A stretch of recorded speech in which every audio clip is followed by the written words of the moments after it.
Power star Pawan Kalyan అభిమానులకు ఒక shocking news.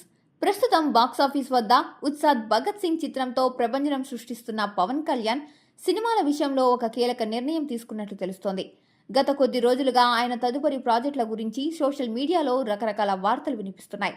Harishankar డైరెక్షన్లో మరో సినిమా ఉంటుందని, అలాగే దేవ్ కట్ట, మోహన్ రాజా, సురేందర్ రెడ్డి వంటి దర్శకులు పవన్ కు కథలు వినిపించారని, అందులో సురేందర్ రెడ్డి ప్రాజెక్ట్ దాదాపు ఖాయమైందని ప్రచారం జరిగింది.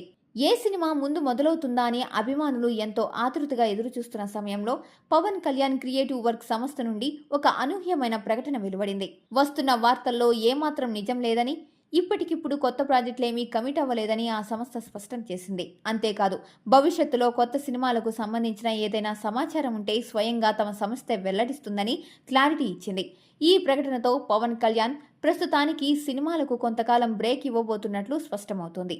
ముఖ్యంగా అందరూ ఎంతో ఆసక్తిగా ఎదురుచూస్తున్న OG2 చిత్రం గురించి కూడా ఈ సంస్థ కీలక అప్డేట్ ఇచ్చింది. ఒకవేళ OG2కి సంబంధించిన ఏవైనా అప్డేట్స్ ఉంటే పవన్ కళ్యాణ్ స్వయంగా వెల్లడిస్తారని పేర్కొంది. ఈ అనూహ్య నిర్ణయం పవర్ స్టార్ అభిమానులకు కొంత నిరాశ కలిగించినా, సరైన సమయం చూసి ఆయన OG2 చిత్రాన్ని లైన్లోకి పెడతారని ఫ్యాన్స్ గట్టిగా ఆశిస్తున్నారు. సినిమాల కంటే ప్రజాసేవకే ప్రాధాన్యత ఇస్తూ రాజకీయాల్లో బిజీగా ఉండడం వల్లే ఆయన ఈ నిర్ణయం తీసుకున్నట్లు విశ్లేషకులు భావిస్తున్నారు. మరి పవన్ కళ్యాణ్ తీసుకున్న ఈ నిర్ణయంపై మీ స్పందన ఏంటి? ఆయన వెంటనే OG2 మొదలు పెట్టాలని మీరు కోరుకుంటున్నారా? మీ అభిప్రాయాలను కింద కామెంట్ రూపంలో తెలియచేయండి. మరిన్ని లేటెస్ట్ అప్డేట్స్ కోసం మా ఛానల్ని ఇప్పుడే సబ్స్క్రైబ్ చేసుకోండి.